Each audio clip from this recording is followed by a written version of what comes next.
Assalamualaikum students. How are you all? I hope you all are fine and safe at your home place or residence where you live. Inshallah, Ameen. I'm your teacher, Miss Sobia Naz from the Smart School, Sir Syed Ahmed Khan campuses and Johor campus.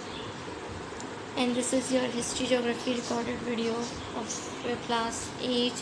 And today we will discuss your topic industry. Chapter industry. Before starting explanation, I want to say one thing which I think said in all the previous recorded class also, almost in all the previous class recorded class also, and today I will again say that why we are making these videos for you, just because of your sake, now, because you all know that we are not interacting with each other, or we are not in contact with each other because of the pandemic situation.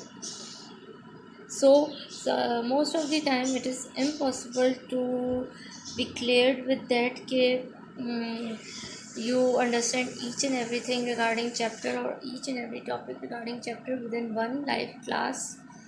So these recorded videos will help you to understand furtherly or understand more clearly about the topics which are unclear to you in the live class, which were unclear to you in the live class. So students, it is necessary to watch all the recorded videos of yours. Do watch your videos, it will be helpful for you. Now let's start. Before starting further explanation, I will first tell you about some of the important things about industry. As we all know, then industry is the work and processes involved in making things in factories. That means the things which we made in factories are included in industries, i.e., manufacturing process. That means that is of manufacturing process. We have already looked at agriculture. We have discussed already about agriculture in the previous chapter. Now here we will deal with the industry and manufacture. Again, yani we will discuss about the industry and its manufacturing process. Industry is usually divided into three levels. We have industry is divided into three levels. Number one is primary, second one is secondary, then tertiary. Now first we will discuss about the primary industry, that is first level of industry is getting the raw materials. That means to collect raw materials. These can be, you know, how you can collect your raw materials by mining and all that, or this can be in form of mining, quarrying, as I've told you, oil and gas drilling, agriculture, forest and fishing. Through these processes, mining, quarrying, drilling. Now come to the next one, that is of secondary industry, second level. Now in the second level of industry, what we take things or the raw materials and makes them into finished products. Now with the by gathering all the raw materials in the first level, primary industry level, and then we will turn these raw materials into finished products, ranging from tents to trains, needles to nuclear plants, or shoes to satellites. Now let's come to the third one. We will discuss third industry level, that is tertiary industry, or more usually service industry.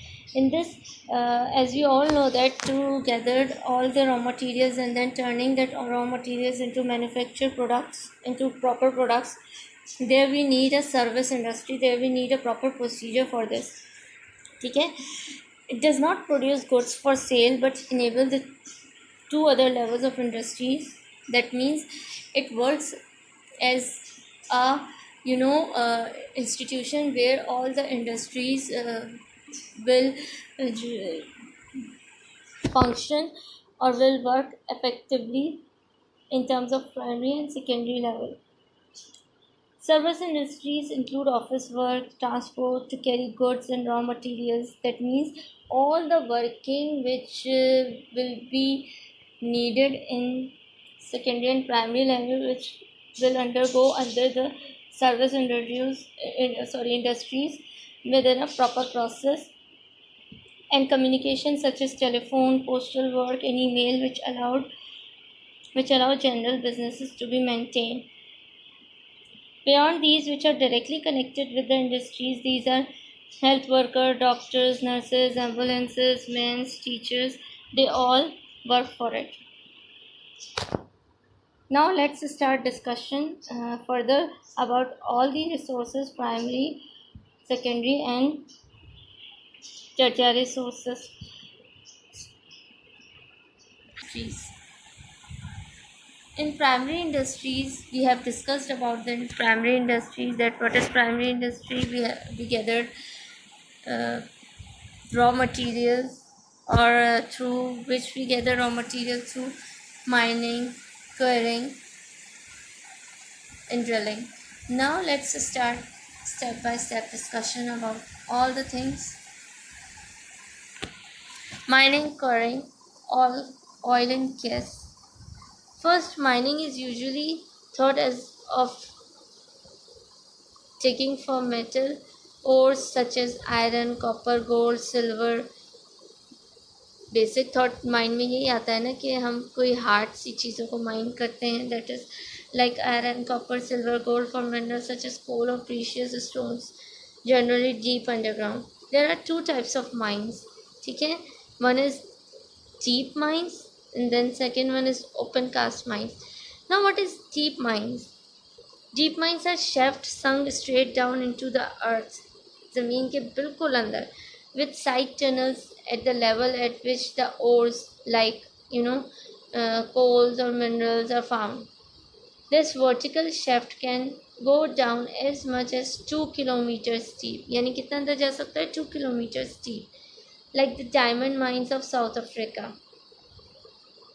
The work down in the deep mines is extremely dangerous. और आपको पता है कि ये जो mining होती है that is extremely dangerous, and you all have seen that nowadays so many incidents happen, or so many dangerous accidents happen regarding that because of the danger of tunnel collapsing. ठीक है, and in some cases, especially in coal mines, of explosive poisonous gases. Because of explosion of poisonous gases also cause damage, or you can say dangerous accident. Deep mines are extremely difficult to dig and need constant maintenance, such as pumps continually running to pump out water. Now then, second one is open cast mines. Occur when the mineral lies near the surface. Usually the mineral is a stone or coal, but occasionally metal ores are also found near the ground level. Huge machines scrape away the upper level of soil to create a large pit. Usually there is a sloping road down the bottom so that the truck can be loaded up where the minerals are found and carried up to the surface for moving them into if you can see that machineries, that kind of machineries which you know plugged, or which deep dig earth to find out something.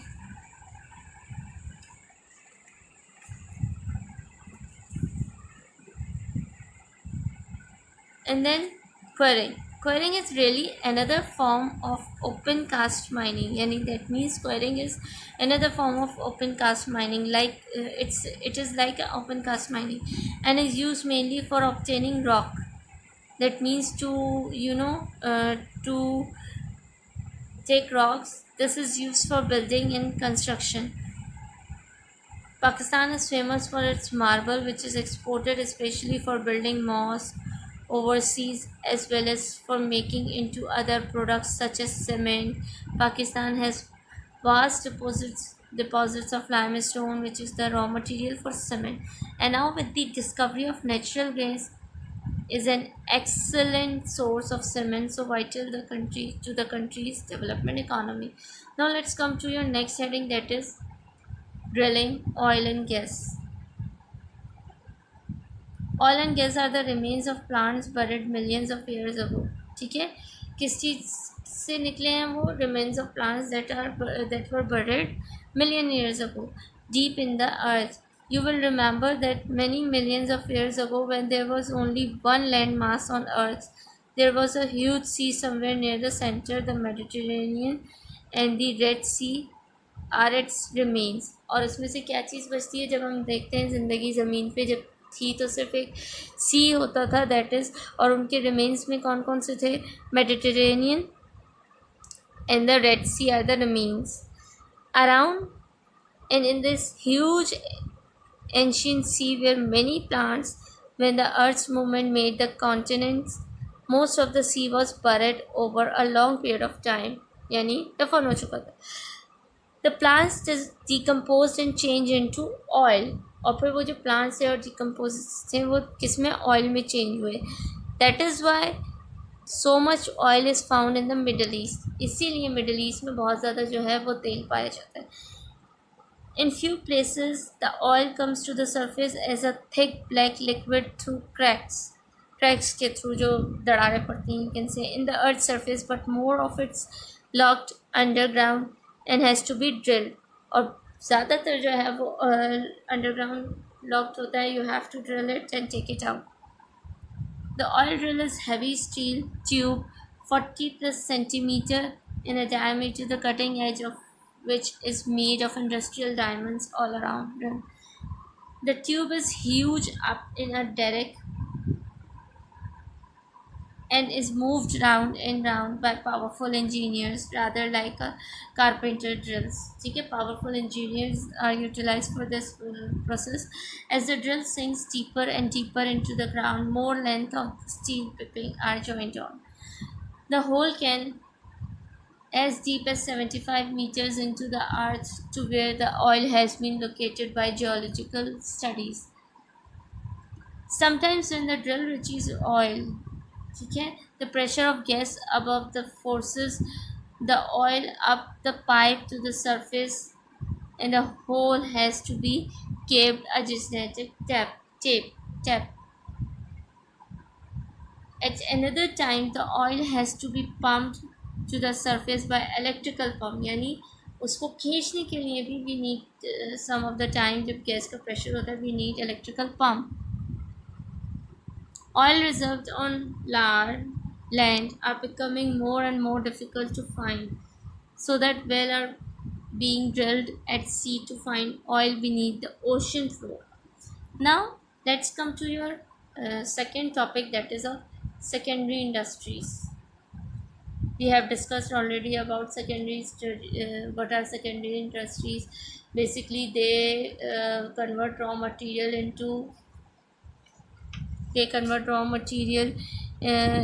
and make them or they converted them into finishing products. Now, oil and its byproducts. ठीक है, you can say that this consists of turning raw material, whether from one's own country or imported into finishing products. This is I'm telling you about secondary industries. Secondary industry could be a tiny workshop producing pottery or shoes, or digital automated factory turning out trucks, cheese, girders, or textbooks.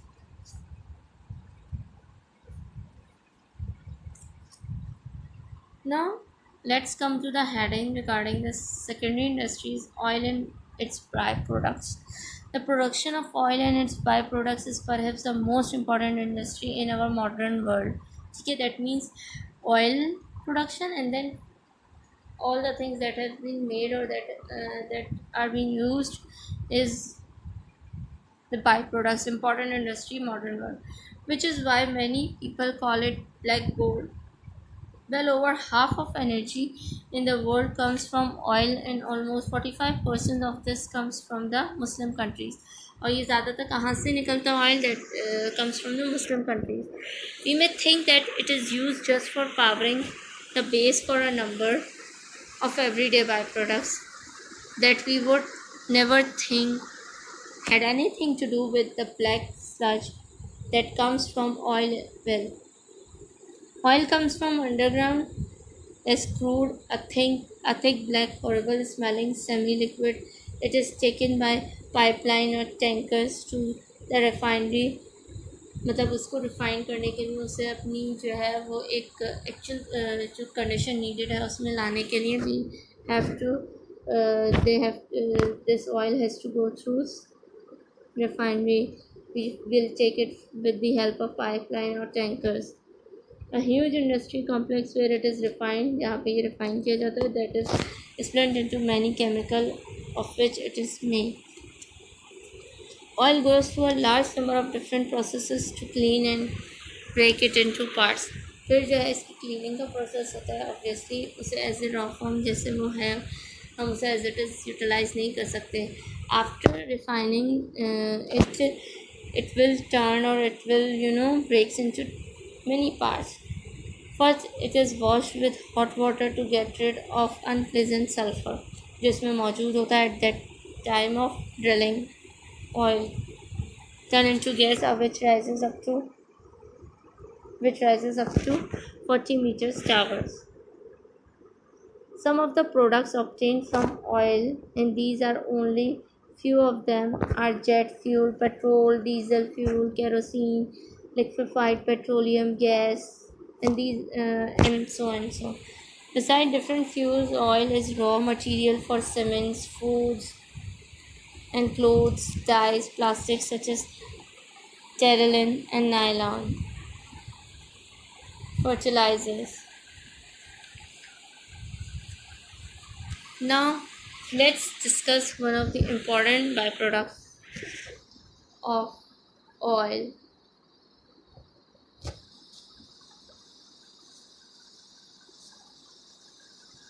Or it's not basically byproducts, but like natural gas, na? Like oil, natural gas created by rotting vegetation deep underground, often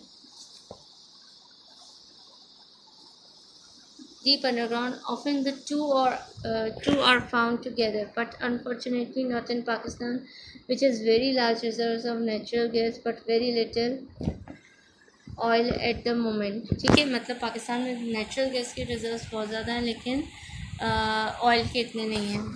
ठीक है, natural gas is piped to the refinery where the impurities are removed and it emerges as butane or propane.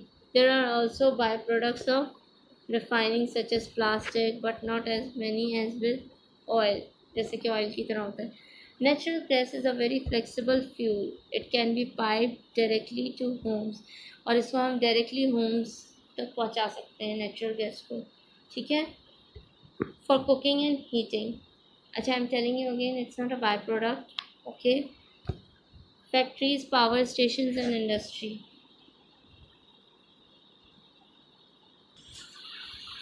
It can also be, you can say that used as the fuel for cars, trucks.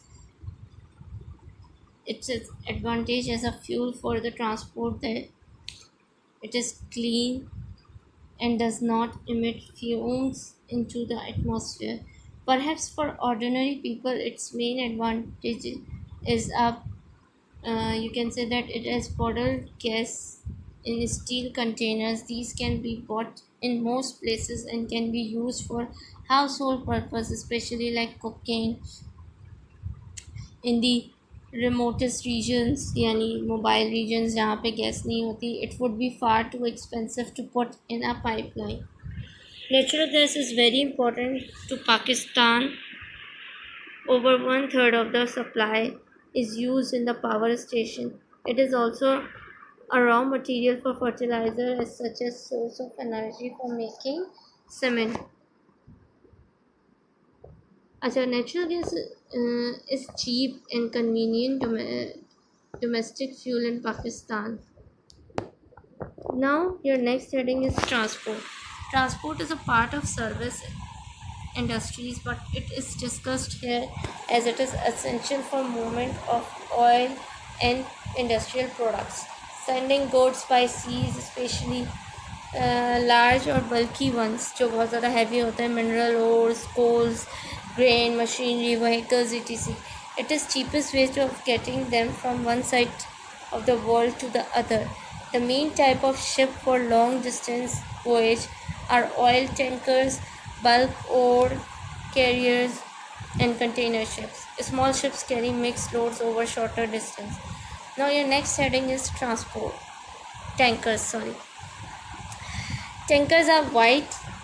are what they say they are. Huge floating tanks in sea, powered by engines usually used for transporting oil. ज़्यादातर किस चीज़ की transporting होती है? Oil. They can be 450 meters long and 68 meters wide and weigh up to half a million tons. They are so big that the crew of 30-40 men often have motor scooters to get from one end to, मतलब इतना बड़ा होता है कि जो है वो 30-40 peoples जो होते हैं, मैन जो होते हैं, often have motor scooters to get from एक जगह से दूसरी जगह, deck to the other. Tankers can travel at 25 km per hour and take over 5 kilometers to slow down to stop. यानी 5 किलोमीटर्स तक लेता है कि वो स्लो डाउन और स्टॉप हो. और एक टैंकर कितना कैरी कर सकता है जो है वो oil? 300,000 tons. Your next heading is container ships. Usually well over 400 meters long, these ships are really floating warehouses. They are designed to carry goods already packed in huge metal boxes 6 or 12 meters long and 2.5 meters wide and 2.5 meters in height. Because all of these containers are the same size and shape, यानी सारे containers का जो size और shape होता है वो same होता है. They can be packed together much more closely than loose goods. और जो है वो एक सेम साइज़ के होते हैं तो इतना क्लोजली पैक्ड हो सकते हैं कि we cannot see they can be packed together much more closely. The products are loaded into the containers at the factories, then they take on special trains or trucks through ports where they loaded by the special equipment. और एक special equipment होता है जिससे through वो load किया जाता है on the ships पर. The deck itself, the large container ship, can carry over 6,000 of these huge metal boxes. यानी उसका जो deck है वही 6,000 huge metal boxes carry कर सकता है. Container protects the goods much better as they can be locked at the tap of factory to prevent pilferage and stealing, which is used to be very common in ordinary cargoes. Next heading is bulk carrier. Some goods such as coal, metal ores and grain are not suitable for containers and those are often carrier and bulk carriers. ठीक है, और फिर उसको जो है वो bulk carrier में लेके जाया जाता है क्योंकि वो कंटेनर्स के लिए सूटेबल नहीं होते. These are up to 350 meter long with the engines and living quarter at the rear with the rest of the ship a huge open space for cargo. यानी कार्गो के लिए बहुत बड़ी स्पेस होती है. Many of them can hold a 250,000 tons of goods. Other specialist ships are refrigerated ships which carry meat and perishable goods about the world and so on. I hope you all are clear with this chapter really well. Till your next class, next recorded video. Take care. Allah.